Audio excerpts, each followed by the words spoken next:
শুরুতেই বলছিলাম আজকে হচ্ছে সেই দিন যেদিনের অপেক্ষায় আমরা সবাই ছিলাম। এমনও দিন গেছে এই শহর কলকাতা রাতের পর রাত জেগেছে। নতুন করে স্বাধীনতা দিবস পালন করেছি আমরা 14ই আগস্ট রাত জেগে, এবং সেই দিনই সবাই মিলে রাস্তায় নেমে সাক্ষী থেকেছি কি নারকীয় তাণ্ডব হয়েছে আরজি কর হাসপাতালে, শুধুমাত্র তথ্য প্রমাণ লোপাটের জন্য। তারও প্রশ্ন হচ্ছে, এত যত্ন করে এতদিন ধরে একটা রাজ্যের টপ লেভেল যাকে বলা হয় ক্রিমি লেয়ার, তারা সর্বস্ব লাগিয়ে দিল, সমস্ত শক্তি খরচ করে ফেললো এক সিভিক ভলান্টিয়ারকে বাঁচানোর জন্য। সত্যি কি তাই? এত সহজ বিষয়টা? এর আড়ালের নেপথ্যে আর কোনো চেহারা ছিল না, এর সঙ্গে আর কেউ জড়িত ছিল না, শুধু একা সঞ্জয়? এই প্রশ্ন আমি করছি না, এই প্রশ্ন শুধু আমি করছি না, এই প্রশ্ন প্রত্যেকের। সমস্ত রাজনৈতিক দল, হয়তো শাসক দলের কয়েকজন বাদ দিয়ে, কিন্তু আমি জানি যে শাসক দলের অনেকেরও মনের ভেতর একই প্রশ্ন হয়তো। কারণ দিনের শেষে প্রত্যেকেই বাড়ি ফিরি আমরা, দিনের শেষে প্রত্যেকেই আমরা সংসারে ফিরি, প্রত্যেকেরই সংসার রয়েছে, নিজের পরিবারের মধ্যে হয় কারুর স্ত্রী, কারুর প্রেমিকা, কারুর মেয়ে, কারুর বোন রয়েছে, তো নেই? এরকম একটা পরিণতি হলে তারা কি একই কথা বলতে পারতেন, নাকি তারাও সেই একই কথা বলতেন যে কথা আজকে অভয়ার মা বাবা বলছেন? সত্যি কি বিচার হলো? সত্যি কি বিচার পেল অভয়া? আমরা পেলাম বিচার এতদিন ধরে, এতদিনের প্রতীক্ষা অপেক্ষার পর। অভয়া শুধুমাত্র এক ধর্ষিতা মেয়ের নাম নয়, যাকে নারকীয়ভাবে খুন করা হয় ধর্ষণের পর। পেশায় তিনি একজন ডাক্তার ছিলেন, এক মেধাবী ছাত্রী ছিলেন। তার নিজের জায়গা, নিজের কর্মক্ষেত্র হাসপাতাল, যেখানে তিনি নাইট ডিউটি করছিলেন, সেই অবস্থায়, ডিউটিরত অবস্থায় এক মহিলা ডাক্তারকে নৃশংসভাবে ধর্ষণ করে খুন করা হয়। আমাদের সবার কাছে, সমস্ত বাঙালি মেয়েদের কাছে অন্তত আমি বলতে পারি, এটা বিরল থেকে বিরলতম ঘটনাই বটে। আমরা ভাবতেও পারি না, ভাবতেও পারি না।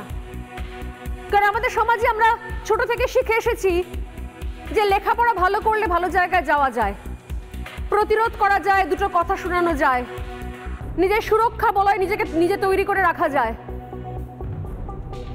এইটা দেখেই তো আরো 5 জন প্রত্যেক মুহূর্তে অনুপ্রাণিত হয়। গ্রামে গঞ্জে পঞ্চায়েতে ছোট ছোট বাচ্চা মেয়েরাও স্কুলে যাওয়ার আগে বলে কি আমিও বড় হয়ে ডাক্তার হব, আমিও বড় হয়ে ইঞ্জিনিয়ার হব। সব তো মিথ্যে হয়ে গেল, সমস্তটা মিথ্যে হয়ে গেল, কোনো পার্থক্য রইল না। আজকে দিনের পর দিন এই সোজাসুজি সরালিতে আমি শো করে গেছি, কখনো হাঁসখালি নিয়ে, কখনো সন্দেশখালি নিয়ে, কখনো কালিয়াচক নিয়ে, কখনো কালিয়াগঞ্জ নিয়ে, কখনো মাটিয়া নিয়ে, কখনো চোপড়া নিয়ে, কখনো দেগঙ্গা নিয়ে, একের পর এক ধর্ষণের ঘটনা নিয়ে এই শোতে আমি স্বর্ণালী সরকার দিনের পর দিন প্রশ্ন করে গেছি।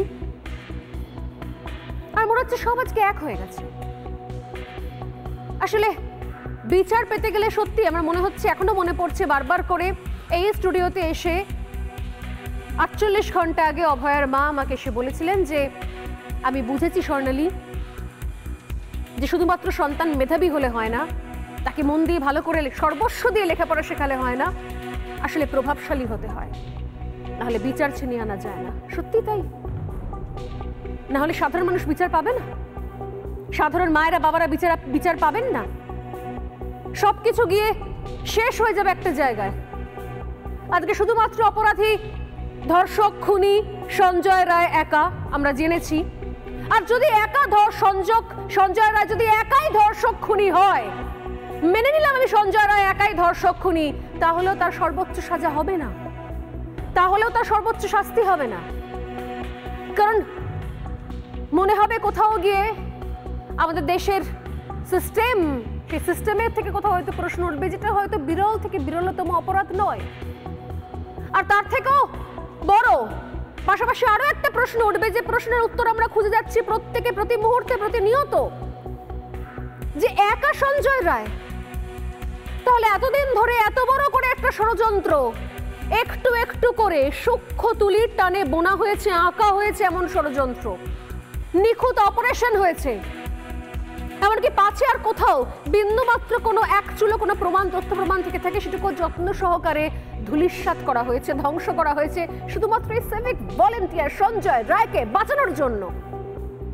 বিশ্বাস করতে হবে। কিন্তু আমাদের কাজ প্রশ্ন করা, যে প্রশ্ন প্রতিটা বাড়িতে প্রতিটা মায়েরা, মেয়েরা, দাদারা, দিদিরা করছেন।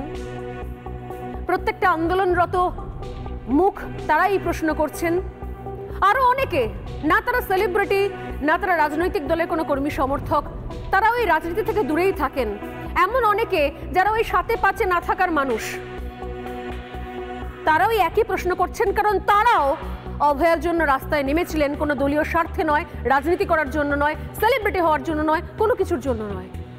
শুধু মেয়েটাকে নিজের মনে করে তারা বিচার চাওয়ার জন্য রাস্তায় নেমেছিলেন। এই প্রশ্নগুলো তাদের সবার, আর সেই প্রশ্নগুলো আজকে আমাকে করতে হবে যে আদৌ অভয়া বিচার পেল কিনা, আদৌ এটাই হওয়ার ছিল কিনা, আর আদৌ তদন্ত সঠিক পথে এগিয়েছে কিনা। প্রতিটা প্রশ্ন করতে হবে। প্রশ্ন করতে হবে সিবিআই কি করলো, প্রশ্ন করতে হবে রাজ্য পুলিশের রিপোর্ট, সেই রিপোর্টের ওপর কেন ভরসা করা হলো, প্রশ্ন করতে হবে যে কিসের ভিত্তিতে এই বিচারের বাণী শেষ হলো শুধুমাত্র যাবজ্জীবনে। অনেক প্রশ্ন করার আছে। তার আগে শোনাই শিয়ালদা কোর্টে সওয়াল জবাব পর্বে আজ কি হয়। শুরুতে বিচারক অনির্বাণ দাস সঞ্জয়কে বলেন যে আপনার বিরুদ্ধে চার্জ ছিল ধর্ষণ এবং হত্যা, এই জন্য আজীবন কারাবাস হতে পারে, আর মৃত্যু যাবজ্জীবন হতে পারে খুনের জন্য। তাই আপনার কি বক্তব্য, এটা বিচারক জিজ্ঞাসা করেন সঞ্জয় রায়কে। সঞ্জয় জানায়, ধর্ষণ খুন আমি কিছু করিনি, আমাকে ফাঁসানো হয়েছে। আমি যদি করতাম গলার রুদ্রাক্ষমালা কি নষ্ট হতো না? আমায় বলতে দেওয়া হয়নি, আমার উপর অত্যাচার করা হয়েছে, আমায় ফাঁসানো হয়েছে। এরপর বিচারপতি অনির্বাণ দাস বলেন, আপনাকে বলার জায়গা দেওয়া হয়েছিল, সে সময় কিছু বলা হয়নি, কোনো বয়ান দেওয়া হয়নি, তাহলে আজ কেন, কি হয়েছে? আপনার থেকে ভালো তো কেউ জানে না, কিন্তু সমস্ত তথ্য প্রমাণ আপনার বিরুদ্ধে, আর সেই সমস্ত তথ্য প্রমাণের সপক্ষেই মনে করা হচ্ছে আপনি দোষী, এবং সেই তথ্য প্রমাণের সপক্ষেই তাকে ভরসা করে আপনাকে দোষী সাব্যস্ত করা হয়েছে। অতএব এগুলো আর শোনার জায়গা নেই। আপনার আজ শাস্তির বিষয়ে জানতে চাই। বাড়ি থেকে কেউ এসেছে কিনা জানতে চান বিচারক। সঞ্জয় রায় বলে যে বাড়ি থেকে কেউ আসেনি। বিচারপতি অনির্বাণ দাস বলেন যে আর কোনো বক্তব্য আছে কিনা। সঞ্জয় পাল্টা বলে যে আমার কিছু বলার নেই, আমি কি বলবো, আমি কিছু করিনি। এরপর সিবিআই আইনজীবী অনুরাগ মোদী বলেন, এটা বিরলের মধ্যে বিরলতম ঘটনা। মেয়েটি সরকারি হাসপাতালে চিকিৎসা করছিলেন। আমরা এই মামলায় সর্বোচ্চ সাজা চাই, সমাজের কাছে একটা নিদর্শন তৈরি করতে হবে। সঞ্জয়ের আইনজীবী সেজুতি চক্রবর্তী বলেন যে মৃত্যুদণ্ড তখন দেওয়া যায় যখন সমস্ত দরজা বন্ধ হয়ে যায়। অভিযুক্তর মানসিক স্বাস্থ্যের বিষয়টাও দেখা হোক। আমি সর্বোচ্চ সাজার বিরোধিতা করছি, অন্য কোনো সাজা নিয়ে আদালতকে ভাবার আবেদন করছি। সে সময় অভয়ার পরিবারের তরফ থেকে যিনি আইনজীবী ছিলেন তিনি বলেন যে অভিযুক্ত আরজি করের একজন সিভিক ভলেন্টিয়ার হিসেবে যাতায়াত করত, তাকে আদালত দোষী সাব্যস্ত করেছে ইতিমধ্যেই। আমরা চাই সর্বোচ্চ সাজা হোক। এরপর বিচারপতি অনির্বাণ দাস তিনি রায় জানান এবং তিনি বলেন যে সঞ্জয় রায়, আপনাকে বলা হয়েছিল 64, 66, 103/1 এগুলোতে দোষী সাব্যস্ত করা হয় এই মামলায়, এবং এগুলো বিরলের মধ্যে বিরলতম নয়। ধর্ষণের জন্য যাবজ্জীবন সঙ্গে 50,000 টাকা জরিমানা, খুনের জন্য যাবজ্জীবন সঙ্গে 50,000 টাকা জরিমানা, ধর্ষণের সময় অত্যাচারের জন্য আমৃত্যু যাবজ্জীবন দেওয়া হচ্ছে, ক্ষতিপূরণ দেওয়ার নির্দেশ দেওয়া হয়েছে। প্রয়োজনে হাইকোর্টে যেতে পারে পরিবার, হাইকোর্টে যাওয়ার রাস্তাও খোলা রাখা হয়েছে। যদি অভয়ার পরিবার ক্ষতিপূরণ দিতে অস্বীকার করেছে, দোষীদের সর্বোচ্চ শাস্তির দাবি এই রায় শোনার পরও তারা জানিয়েছেন। এই রায়ের পর অভয়ার বাবা এবং মা কি বলেছেন রায় শোনার পর, শোনাই। এই ব্যর্থতা প্রশাসনিক ব্যর্থতা। আমার মেয়ের দায় প্রশাসন এড়াতে পারে না। সে একটা সরকারি হসপিটালে কর্মরত ছিল। প্রথমে পুলিশ তদন্ত করেছে 5 দিন এবং সিবিআই 5 মাসে সেটাতেই তকমা লাগিয়েছে। এটা সিবিআই এর ব্যর্থতা, পুলিশের ব্যর্থতা, স্বাস্থ্য দপ্তরের ব্যর্থতা। সঞ্জয় একা কিছুতেই এই ঘটনা ঘটানো সম্ভব না। সেটা সিএফএসএল রিপোর্টেই উল্লেখ আছে যে যেখানে আমার মেয়ের দেহটা পড়েছিল সেখানে বাইরের কেউ একা এসে ঘটিয়ে যাওয়া সম্ভব না। সিবিআই সুপ্রিম কোর্টে বলেছে বৃহত্তর ষড়যন্ত্র। বৃহত্তর ষড়যন্ত্র কি একাকে দিয়ে হয়? পূর্ণ মর্যাদা দিয়ে আজকে এই রায় দিয়েছে। আজকের এই যে বিচারক বললেন যে রেয়ারেস্ট অফ দ্য রেয়ার ঘটনা নয়, এটা সিবিআই প্রমাণ করতে পারেনি, সিবিআই ব্যর্থতা। এটা যে সিবিআই প্রমাণ করতে পারেনি সেটা সিবিআই এর ব্যর্থতা, সেটা তো জাজের কোনো দোষ নেই এখানে। সিবিআই এটা প্রমাণ করতে পারেনি। এর জাজ যে ধরনের পর্যবেক্ষণ দিয়েছে, যে ধরনের কথা বলেছেন, কি বলবেন? আমাদের একটা বিচার পাওয়ার যে প্ল্যাটফর্ম সেটা উনি তৈরি করে দিয়েছেন এবং শনিবার দিনও এই বিষয়ে উনি আলোকপাত করেছিলেন এবং জাজমেন্টের কপি পেলে আমরা আরও পরিষ্কারভাবে বিষয়গুলো জানতে পারবো। জাজমেন্টের কপি পাওয়া অবধি এখনো পর্যন্ত ওয়েট করবে না? হ্যাঁ, তো ওয়েট করতেই হবে। এরপরে উচ্চ আদালতে তো আমাদের দুটো কেস করাই আছে, সুপ্রিম কোর্টেও আছে এবং হাইকোর্টেও করা আছে। তার শুনানি হোক, সুপ্রিম কোর্টের শুনানি 22 তারিখ এবং হাইকোর্টের শুনানি 5ই ফেব্রুয়ারি ডেট দিয়েছেন। যদি 22 তারিখ সুপ্রিম কোর্ট আমাদের কোনো ক্লারিফিকেশন দেয়, আমরা হাইকোর্টের কাছে সেটা আবার প্রার্থনা করবো যাতে তারিখটা আগে করে দেয়। অর্থাৎ তদন্ত নিয়ে প্রশ্ন, আমাদেরও প্রশ্ন, একই প্রশ্ন। এর সঙ্গে সঙ্গে এর আগে যেভাবে কোথাও সাজানো হয়েছে, যত্ন সহকারে তথ্য প্রমাণ লোপাট করা হয়েছে, সেগুলো নিয়েও প্রশ্ন। হঠাৎ করে রাতারাতি কিছু হতে পারে না, ঠিকই বলছেন অভয়ের বাবা, একদম সঠিক বলছেন। চলো দেখা যাক বিএনএস ভারতীয় ন্যায় সংহিতা অনুযায়ী ঠিক কোন কোন ধারা দেওয়া হলো সঞ্জয়ের, যার নিরিখে এই সাজারা ঘোষণা করলেন বিচারক অনির্বাণ দাস। বিএনএস 64 নম্বর ধারা। কি বলা হচ্ছে এখানে? ধর্ষণের জন্য বিএনএস এর এই ধারা, সেখানে শাস্তির কারাদণ্ড রয়েছে, 10 বছরের কম কারাদণ্ড হবে না, সর্বোচ্চ যাবজ্জীবন কারাদণ্ড রয়েছে। বিএনএস এর 64 নম্বর ধারা, সেখানে বলা হয়েছে ধর্ষণের কারণে খুন যদি হয় সেক্ষেত্রে শাস্তি হবে সর্বনিম্ন 20 বছর জেল, সর্বোচ্চ শাস্তি আমৃত্যু কারাদণ্ড। বিএনএস 103-এর 1 নম্বর ধারা, সেখানে বলা হচ্ছে, এই ধারায় মূলত বলা হচ্ছে খুনের যদি শাস্তি কি সেটা বলা হচ্ছে, যদি দোষ প্রমাণিত হয়ে যায় তাহলে সেক্ষেত্রে কিন্তু এই ধারা অনুযায়ী মৃত্যুদণ্ড পর্যন্ত হতে পারে। খুব স্বাভাবিকভাবে এই রায়ের পরই আবারও ফুঁসছে গোটা রাজ্য। আজকে দিনভর আমরা দেখলাম কখনো আরজিকর চত্বর, কখনো শিয়ালদা আদালত চত্বর, তিল ধারণের জায়গা ছিল না। রায় সামনে আসার সঙ্গে সঙ্গে কি প্রতিক্রিয়া সাধারণ মানুষের, যারাও রাজ্যে গেছেন, যারাও অপেক্ষা করেছেন, আজ যারা সকাল থেকে শিয়ালদা আদালতের বাইরে ছিলেন, কি বলছেন তারা, শুনুন।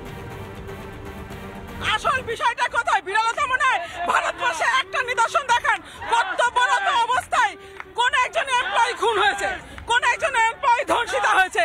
যে আমরা প্রত্যেকে জানি কি নৃশংসভাবে ধর্ষণ হয়েছিল, এমন নৃশংস ধর্ষণ হয়েছে তার চোখ দিয়ে রক্ত বেরিয়ে গেছিল, তার শরীরে এত ক্ষত চিহ্ন হয়েছিল, তবু বলা হয়েছে বিরলতম ঘটনা নয়, তার নিজের কর্মস্থলে ধর্ষণ হয়েছে, তাও বলা হচ্ছে বিরলতম ঘটনা নয়। এটা একটা প্রাতিষ্ঠানিক খুন এবং এটা একা সঞ্জয় রায় না, এখানে প্রচুর সঞ্জয় রায়ের মতন ব্যক্তিরা রয়েছেন যাদেরকে সরকার আড়াল করার চেষ্টা করছে।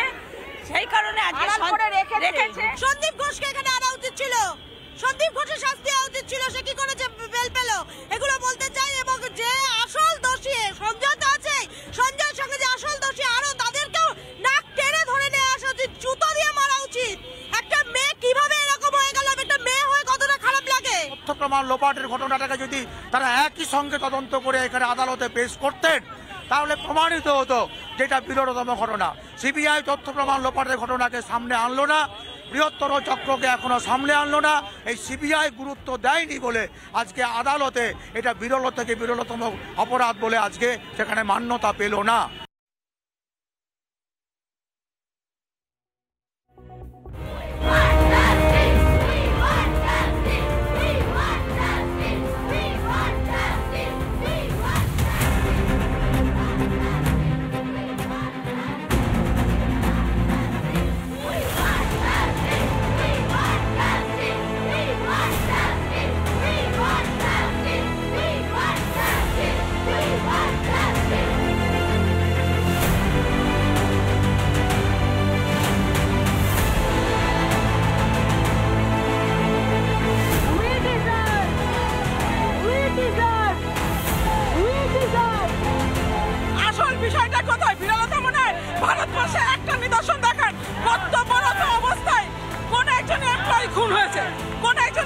এমপ্লয়ি ধর্ষিত হয়েছে।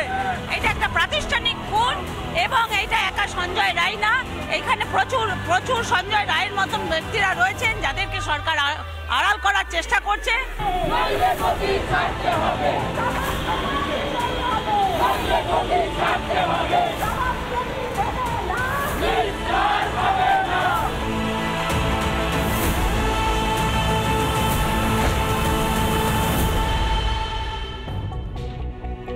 নানা ধরনের কন্টেন্ট দেখার জন্য লাইক করুন, শেয়ার করুন আমাদের ফেসবুক পেজ, সাবস্ক্রাইব করুন আমাদের ইউটিউব চ্যানেল।